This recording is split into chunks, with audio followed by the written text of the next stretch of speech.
11:15 पर सभी news channels पर फ्लैश होता है कि इलेक्शन कमीशन ऑफ इंडिया ने आम आदमी पार्टी की नेता आतिशी को नोटिस भेजा। हर चैनल पे ये न्यूज चलने के बाद 11:15 पर ये न्यूज टीवी पर चलती है और उसके आधा घंटा बाद 11:45 पर मुझे एक्चुअली नोटिस मिलता है। नोटिस मुझे ईमेल किया जाता है।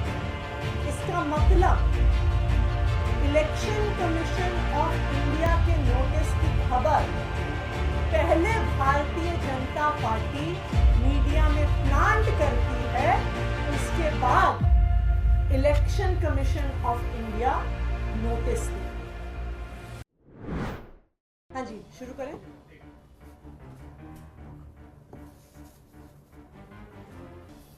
आज इलेक्शन कमीशन ऑफ इंडिया ने मेरी एक प्रेस कॉन्फ्रेंस पर मुझे नोटिस भेजा।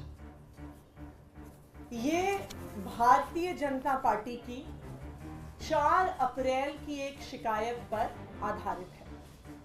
तो 4 अप्रैल को भारतीय जनता पार्टी शिकायत करती है।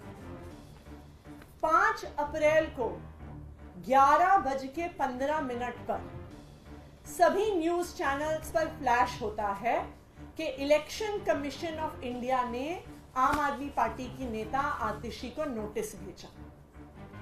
हर चैनल पे ये न्यूज चलने के बाद 11:15 पर ये न्यूज टीवी पर चलती है और उसके आधा घंटा बाद 11:45 पर मुझे एक्चुअली नोटिस मिलता है। नोटिस मुझे ईमेल किया जाता है। इसका मतलब इलेक्शन कमीशन ऑफ इंडिया के नोटिस की खबर पहले भारतीय जनता पार्टी मीडिया में प्लांट करती है, उसके बाद election commission of India notice देती है।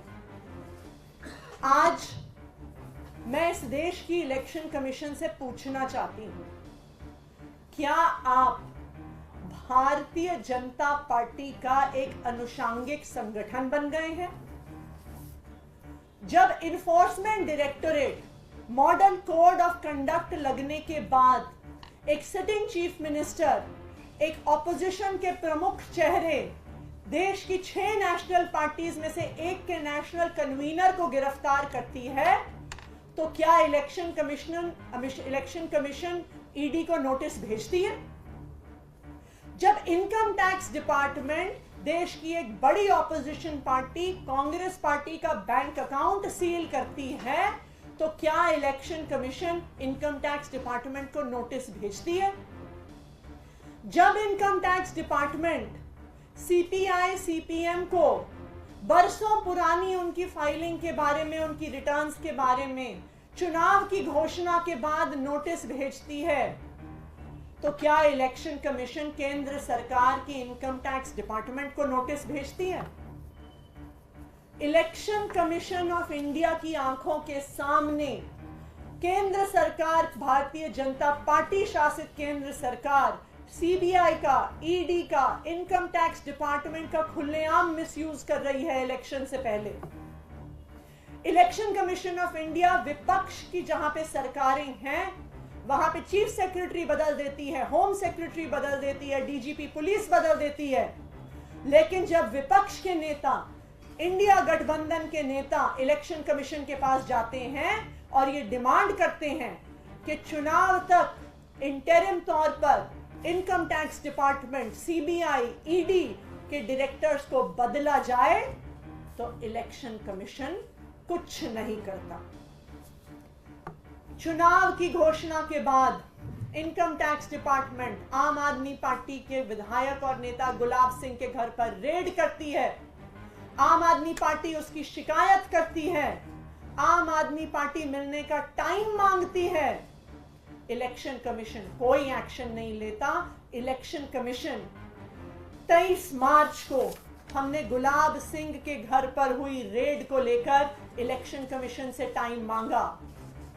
23 मार्च से आज 5 अप्रैल हो गया।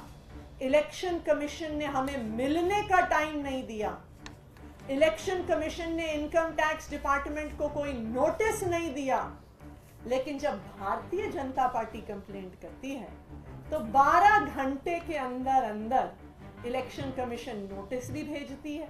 नोटिस भेजने से पहले भारतीय जनता पार्टी को रिपोर्ट भी करती है, खबर भी चलवाती है। आम आदमी पार्टी का ऑफिस सील हुआ, 4 दिन तक लगातार आम आदमी पार्टी के ऑफिस के चारों ओर बैरिकेड लगे रहे, पुलिस ने सील करके रख दिया। हमने फिर चिट्ठी भेजी, हमने 26 मार्च को चिट्ठी भेजी, इलेक्शन कमीशन से टाइम मांगा कि हमने 23 मार्च को चिट्ठी लिखी थी, हम फिर से 26 मार्च को चिट्ठी लिख रहे हैं कि हमारे पार्टी ऑफिस को सील कर दिया गया है, हमारे पार्टी के नेता नहीं पहुंच पा रहे, हमारे पार्टी के कैंडिडेट नहीं पहुंच पा रहे।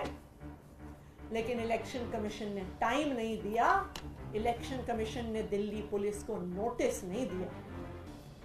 उसके बाद आम आदमी पार्टी ने भारतीय जनता पार्टी के इल्लीगल होर्डिंग्स के बारे में शिकायत भेजी।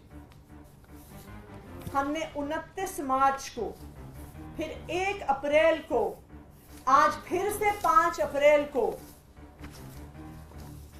हमने बार बार इलेक्शन कमीशन को भारतीय जनता पार्टी के मॉडल कोड ऑफ कंडक्ट के वायलेशंस पर, उनके आपत्तिजनक पोस्टर्स पर, उनके इल्लीगल होर्डिंग्स पर चिट्ठियां भेजी।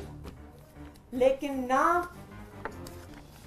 29 मार्च को, ना 1 अप्रैल को और ना आज इलेक्शन कमीशन ने भारतीय जनता पार्टी को कोई नोटिस नहीं भेजा।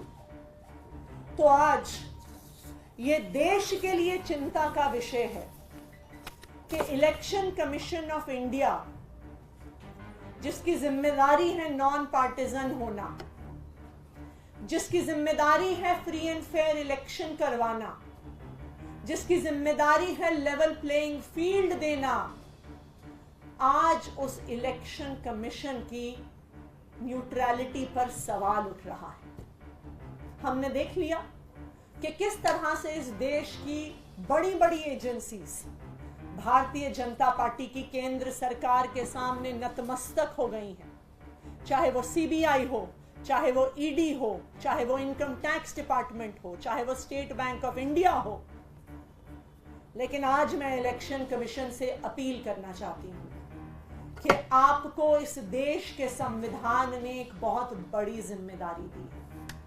इस देश के संविधान ने आपको इस देश के लोकतंत्र को बचाने की जिम्मेदारी दी है। जो आज तीनों इलेक्शन कमिश्नर्स, चाहे वो राजीव कुमार जी हो, चाहे वो ज्ञानेश कुमार जी हो, चाहे वो डॉक्टर सुखबीर सिंह संधू हो, आप टीएन शेषन जी जैसे इलेक्शन कमिश्नर्स के उत्तराधिकारी हैं। आप एक ऐसे इलेक्शन कमीशन को आज चला रहे हैं जिसको पूरी दुनिया देखती है, जिसकी पूरी दुनिया तारीफ करती है कि भारत जैसे देश में आज तक कभी चुनाव की निष्पक्षता पे सवाल नहीं उठा। तो आज मैं इलेक्शन कमीशन से अपील करना चाहती हूं कि भारतीय जनता पार्टी और उनकी केंद्र सरकार के सामने नतमस्तक मत होइए। जिस तरह इतने सालों के बाद भी पूरा देश टीएन शेषन जी को याद करता है कि उन्होंने फ्री एंड फेयर इलेक्शंस, एक ट्रांसपेरेंट इलेक्शन प्रोसेस, एक लेवल प्लेइंग फील्ड को एक नई ऊंचाइयों पे लेके गए। अगर आज राजीव कुमार जी, ज्ञानेश कुमार जी और सुखबीर सिंह संधू जी फ्री एंड फेयर इलेक्शंस और लेवल प्लेइंग फील्ड नहीं होने देंगे तो सभी गलत कारणों से आप तीनों को पूरा देश याद करेगा, आने वाले 100 साल तक याद करेगा। Thank you. आप इस नोटिस का जवाब देंगे, आप ये तरफ से क्या देखिए, हम बिल्कुल इस नोटिस का जवाब देंगे और हम इस नोटिस के जवाब में इलेक्शन कमीशन को उनकी न्यूट्रलिटी, उनकी नॉन पार्टिजनशिप की क्या जिम्मेदारी है उसको याद करवाएंगे।